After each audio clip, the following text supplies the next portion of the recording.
Hello, everyone. My name is Helia Singh, and we are again here today with another episode of our new podcast, which is on health and wealth. And as you know, the vision of this podcast is to help you, my audience, to become healthier, wealthier, and wiser. And we have an expert here today to talk about the health side. And without further ado, I'd like to introduce Dr. Sally Price from Perth here. Thank you so much, Dr. Sally, for joining us here. Please let us know about your field of practice and just talk a bit about yourself. Thank you. Well, thank you for having me. It's fantastic to be able to reach your audience. So my work is basically, I'm trained as a medical doctor. So I did all the standard training. I finished my training in the UK. And after a year of what we call house jobs there, which is hospital training, I came to Australia and then did a series of other trainings in hospitals, then general practice training. And I'm the kind of person who's a lifelong learner. So I've always enjoyed continually learning, and when things don't fit, when things don't work, I'm learning more. So I've kept that going, and I learned about Ayurvedic medicine and functional medicine, nutritional, environmental, and lifestyle medicine. So I kind of just kept sequentially learning different things to be able to help people. When we get stuck with other forms of medicine, there's always something that we can talk about. So that's the journey. And in the last 20 years ago, or maybe even slightly more, that I learned about Ayurvedic medicine, which started this trajectory of natural types of medicine, then getting into nutritional and like hair tissue mineral analysis and minerals, vitamins, herbs, all of these kinds of techniques. And then about 15 years ago, I set up my own practice in that area. And then about 5 years ago, it got so busy. I was just like, I've just got to do things a different way. I need to clone myself or something. And so that's when I started considering and setting up my own website so that I can educate more people by providing programs that they can learn in their own time. So that's really the journey so far. And at the moment, I'm taking a little bit of a sabbatical to forward that and further that. Oh, that's great. Thank you so much. Anyway, I'm going to put your website and all the details on the end of the podcast so then everybody can reach out and hopefully learn from your holistic view of, medicine and along with your, of course, professional view and the traditional view of, doing medicine. That's wonderful. And of course, if I may say, I had the privilege of, working with you, and you were one of my dear clients. So I know you, of course, not just as a friend, as a professional person, but also as a client. And I know the way that you think and looking at health, and you have given me great tips about health, as well as, of course, working with you along with your finances. So it's just giving me very interesting view exactly on how you look at these two important matters in your life. And I'm sure your view will help many of audience to see from different perspective when they look at their health and wealth. So if I may start the first question, please. And the first question is, what does wealth mean to you? Well, for me, wealth is the ability to live your life to the full. And so wealth provides people with an opportunity. I think wealth is really, when we think about it, we think, oh, yes, if I were wealthy, I'd be able to do everything that I want to do. But wealth really does depend on health, because if you have wealth, but you don't have health, you can't actually do any of that stuff, can you? So in my mind, health really is wealth, and we need those two things together. And in fact, there are many people who are very wealthy, but then you look at what they look like, their health status, when you see them on the TV and that kind of a thing, and you know that they're not really an expression of their best self. And I think that that's the key thing, is that wealth gives people the capacity to do that. But if people are misguided and they don't necessarily follow the prompts that their body is providing them, they don't necessarily play that out effectively. Great, wonderful. So in your opinion, so I know you already touched on it, how health and wealth related. So you reckon it's important to first have wealth to become healthy, or with health you become wealthy? So which one do you think can come first? It's a real chicken and egg, isn't it? Yeah. I think that,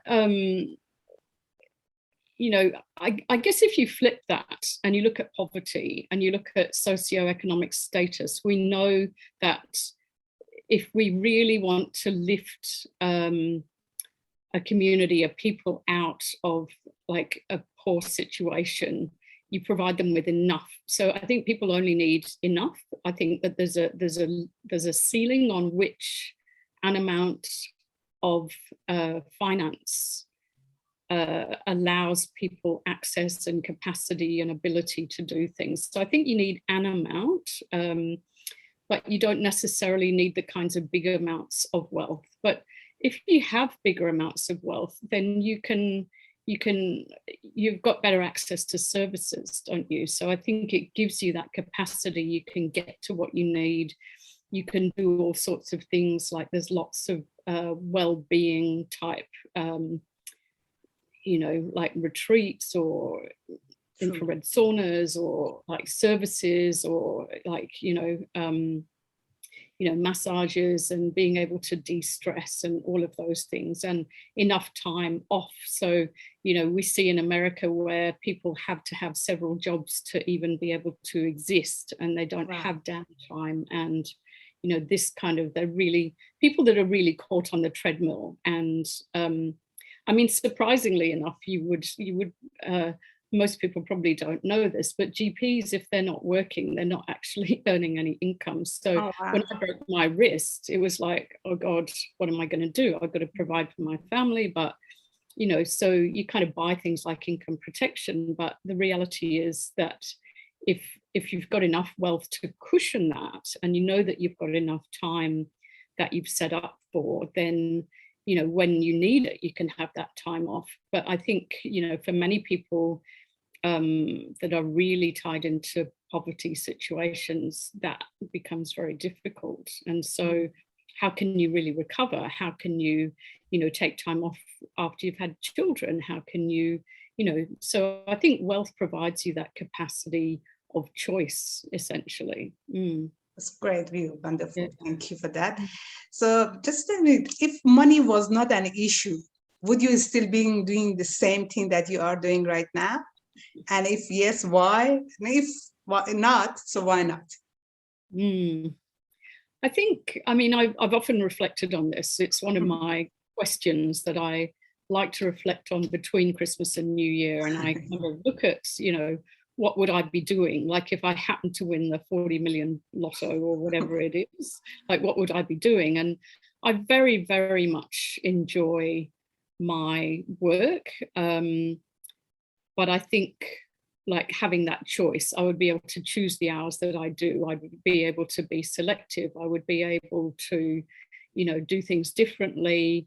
I might have more time for reflection. I might have more time to have more learning from other people.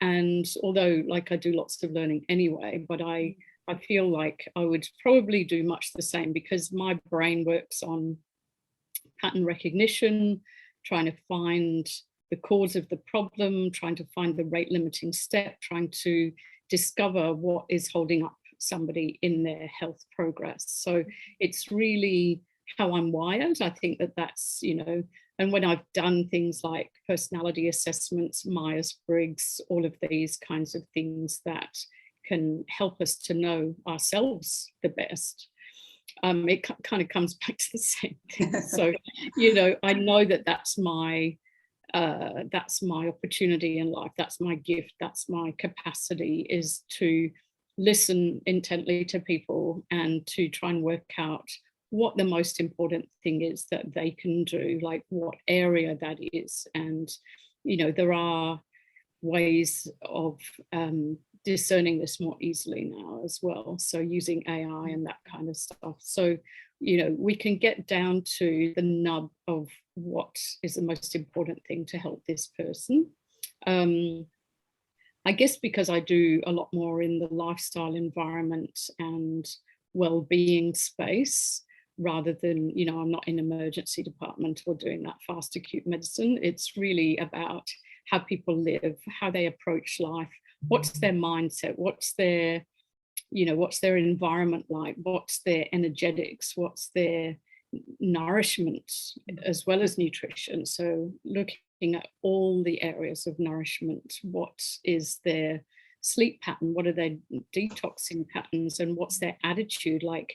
Which area is it? Which of these things is the rate limiting step for that person, or which is the thing that's causing the fault, which is the thing that's really holding them up? And I think that, when we look at that, that's what I find fascinating. It's like doing detective trails. It's like building a three-dimensional jigsaw, or, these things are what I enjoy. I like sort of puzzles. I like working things out. So I'd still be doing the same kind of thing. I feel like if I had a bit more freedom around it, I'd actually be better at my job. I'd have more time for reflection. And so, I think my capacity would be even better if that were the case. Yeah. Oh, that's great. Thank you so much for that. I think one thing that it really shows in all the interviews, and again, I repeat it in every podcast, is that one thing is very common is passion. Everybody who's successful and loving what they're doing, I think that's the first key. And that health and wealth is a parallel of having all this balance there. And at the end of the day, enjoying what we're doing, no matter what it is. And of course, wealth is just gives us, as you mentioned, a freedom to choose our hours or doing something else or learning, because we all love to learn. Doesn't matter. I mean, how many degrees we have, that doesn't end there. The learning at all doesn't end there. So, and I'm really glad you touched on that one. Thanks for that. So the next question, one advice that you will give to your younger self when it comes to wealth creation, what would it be? I think if I advised my younger self, I would have recommended putting away small amounts of, income like regularly, and just putting that into something that was really growing. So, really making sure that you live within your means and you put the finance aside so that you start early, and then that compound interest really pays off without you having to actively do so much about it. So I think because of course I've moved countries, things are quite different in the UK versus Australia. So I think there's different mechanisms and different ways that people manage their money. And I think that halfway through, I switched countries. And so I didn't really understand how things worked here as much as in the UK. And I think, it would have been really manage your own money. So even if you are in a partnership or a relationship or a marriage, you want to ensure that everything is set up for your long-term and future needs. And, however you manage that within a relationship or within a family, make sure you've always got something that's just purely yours as well. Thanks very much for your views on that. And the next question, there is that quote, healthy, wealthy, wise. What does that mean to you? Yeah, I think, again, it probably just comes back to what I said earlier, which is about when we are healthy, like we've got that handled and we have enough wealth, then we've got that capacity for reflection and that downtime. And I think that this is something that's not necessarily what everybody does. I think everybody's so busy and they're scrolling and they're looking at information outside of themselves. But if they have that time for reflection every day, I think that has immense value. So, if you are looking at what can you do differently, like a reflection time at the end of your day, where, oh, what went well, what didn't go well, can we gain some wisdom out of that? So it's always about, how do we get wiser? What can we do? And like you and I both know that learning is key to that. And we're always learning new things and reflecting about things in a different way. So I think really wisdom comes out of that self-reflection for me, knowing thyself, know your best self and what you're reaching for and what makes you feel contented or, create more of the things that work for you, whether that be family connections or whether it be time in nature or exercise or, beautiful food, like what things bring you joy and seeking that. Yeah. Great. Thank you so much. Well, reflection is the key word. That's very good. I love that. Yeah. All right. Next question. According to you, is health, wealth, and happiness related? Which I'm sure we already touched on that. And also because you said, is there a correlation between them? The way I want to put it this way, that, okay, with, of course, health and wealth, if you look at it, just only, okay, one side health, one side wealth. But when wisdom comes in, it becomes whole, like a triangle. So then you feel whole. So that correlation. So, so this is how a person can feel whole and experience life truly, to having these three together. So is this the same view that you have, or if you like to add on to that, that would be great. Yeah. So I think we need so was the question about happiness? Like it's about contentment? Yes, of course, when you feel whole, that's right. Yeah, definitely.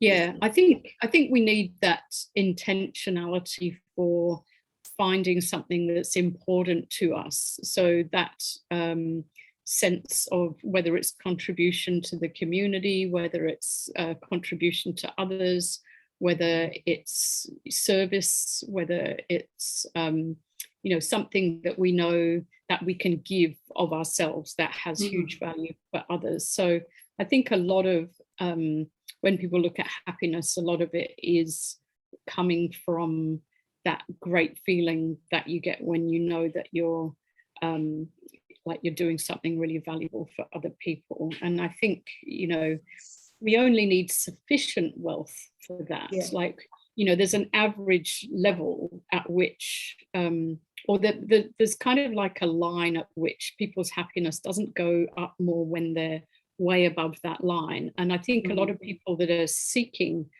massive amounts of wealth, it's misguided because it doesn't correlate. Like there's no linear, that doesn't correlate with happiness. It doesn't provide that. And in fact, it may actually get worse because then you start worrying about your wealth and whether you can lose it, or, like we've seen all those very well said. of the people that are in the stock market and it crashes and they jump off a tall building, that kind of stuff. So, you get too tied into it. And I think that wealth used to be just a means to an end, to have sufficient. And now people are seeking it for its own needs. But I think that's about filling an emotional hole, or about power and control and, things that aren't actually going to bring any further happiness. Wow, that's very well said. Thank you so much for that. All right, next question. As a doctor, what is your health mantra? Yeah, I wasn't quite sure. I'm not quite sure how to answer that. I feel like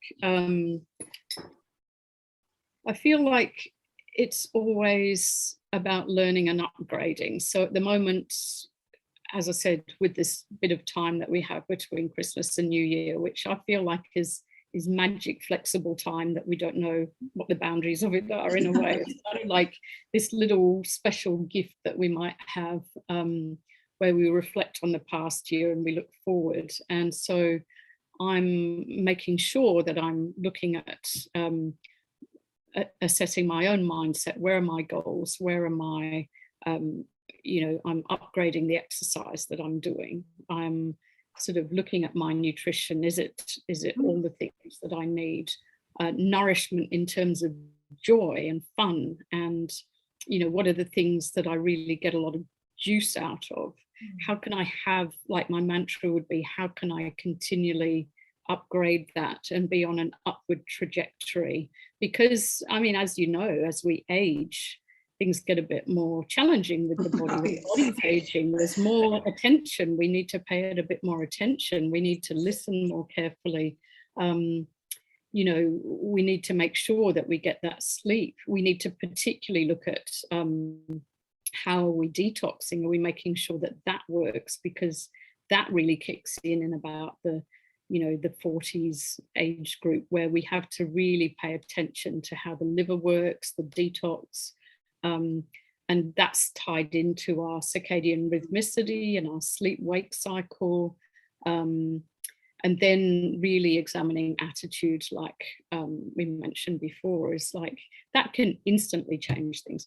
Like if you're kind of constantly angry or irritable or frustrated with things, you're not really, you're not really enjoying everything. And so, I mean, as we know now through neuroscience, an attitude of gratitude can actually rewire and change the structure of the brain. So all of these things we need to pay attention to. So I guess my mantra, if I have one, which I'm not sure that I have, but it's all of these things that we need to listen to our body and keep on that constant upgrade so that we can maintain and improve, because we can keep improving our well-being over time.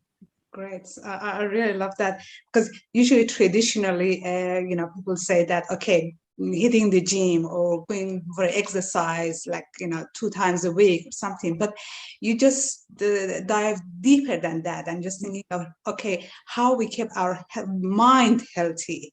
And how then that mind will look after body, and of course it will manifest differently for everyone. So what they need to pay attention, whether it's their sleep pattern, whether it is attitude of gratitude and or other things. So yeah, I really love it. So nourishing that mind and mindset and happiness there, and then we will look at that physical health. Really good. I love it. I love it. You can't separate them all out. You really need, like, you can look at them all and reflect on them all separately, but really, like, holistic health, holistic well-being, you have to really bring it together, but find the bits that are at fault and kind of go, I know I'm not really doing that one quite enough, and then go from there. Wonderful. Thanks for that. And now, of course, as a doctor, what is your wealth mantra? I think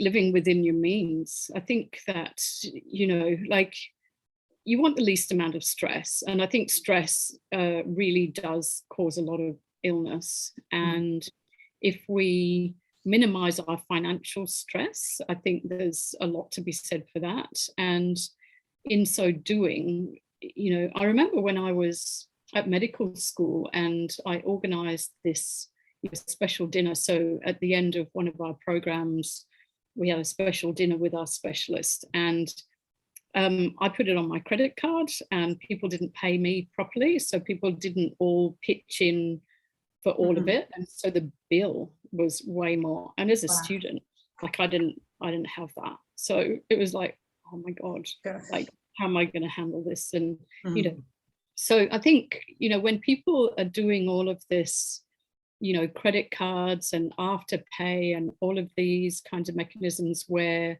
they don't have the money yet, but they're buying stuff, it really can set people up for a lot of disaster, which I'm sure you will have counseled people through some of those problem areas that, can be really deeply, mental stress from all of that. So I think if we're careful enough, we live within our means, that sort of splitting your income into things that you need, like the essentials that you need, but then, things for a bit of joy and a bit of frivolity, and, that you have that capacity, but maybe you make sure that that's in the bank before you go off and spend it, kind of thing. Oh, that's great. Well, definitely I can vouch for that because I know how you are so very well, in control of your finance, which is great. And it just reminded me that a few years ago, I wrote an article about budgeting, and that was about this one. And even I tried to grill this one into my kids' mind that every time you go shopping or you are out there, before you take out money to pay it, just ask this question. Do you want it or do you need it? Yeah. And be truthful to that. And yes, money is not an issue, but if you think you need it, that's a different thing. But if you want it, so think again before you pay for it. So then, yes, that is exactly to stay within your means. And just to proportion your money or your income towards the things that you want for fun, joy, and things, and rather than things that you really need. So for the time you really need to have money, so you have enough to spend on that one. And that's that's a wisdom, obviously. I appreciate it. Thanks for that. So now one question: what is your view on savings for the next generation? Because obviously many of my audience, they are coming from different culture and background. And of course, different cultures, they have a intergeneration wealth. So, but just want to know, what is your view on that? Yeah, so I guess for me, when I think about my girls, my family, it's really about providing what you can for them. And so I've provided for them all myself. And I think the biggest thing has been their education, because as we know, education helps, and that absolutely makes a huge difference over everybody's lifespan, to have as good an education as you can afford, I feel. And so that's been a really primary thing. So although, it's good to have the wealth, to have the flexibility to help them along, and as they need it, you can see an opportunity where you can really make a big difference, and whether that's helping with their uni fees or getting some books, or whatever it is that's actually going to kind of springboard them into a better scenario. So I guess, I haven't really thought about what else, but I guess there is always that sense of building some wealth up that will help them to, have that slightly easier start in life, that kind of a thing. But yeah, great. I think that's probably, yeah, definitely. I think education is something that cannot be, nobody can be bankrupt with that. So that's one way. That's it. You'll always have it. So it doesn't matter what happens. Yes. Yeah. No, that's great. That's a true wealth itself. Yeah. And now the last question is: define your lifestyle that you like to have and your retirement. Let's say after you have served your community, family, your country. So now imagine your retirement. What would it be? Yeah, I mean, I think it's all the things that would allow me to do all the usual things that you want to do. So again, it comes back to what brings you joy. And we know that connection with our family, with our friends, having the capacity to be able to spend time with people. I think time is a real wealth in itself, that you have that time to provide for people, spending time with people, connecting, like you say, being part of a community, and knowing that you kind of generate your own wealth by giving it away, in a sense, don't you? Like, that if you can provide something for somebody else, it makes you feel good too. Definitely. So that's great. I think that's probably, and I think, like we were saying before, like the capacity to be able to step back and read books and learn more things and just reflect. So it probably comes back to a lot of the same sorts of things there. And obviously, most of us are hoping for travel and those kinds of Yes. tricky subjects at the moment. That's great. Well, I can definitely picture you that you will be doing this because, well, we both are in pairs, so and I'm sure we're going to see each other more. And yes, and yeah, looking forward to have the same conversation in our retirement together. So that will be fun to now then adapt in that podcast. Then we can look back and say, oh, remember we talked about this, and now this is how we're living our life. It's great. It's always good to picture what we want. And yeah, this is how we can manifest it and work towards that goal, especially now as we are getting close to New Year. So, and that New Year resolution goal setting. So that would be a perfect time for people to reflect and think about what it's really matter to them that they want to achieve. And so, yeah, and then pick your choice. Is it a health, wealth? And of course, that the reflection brings wisdom. Thank you so much again, Dr. Saleh, for share your wisdom with us and your opinion. And we wish you a very, very happy New Year. And we will love to have you again in our podcast later on. And definitely we'll put your website, your details for people to, they can reach you directly. Wonderful. And to my dear audience, until next time, have a happy, healthy, wealthy life. Goodbye. Thank you very much from me and from Functional Medicine Wellbeing. Cheers. Cheers.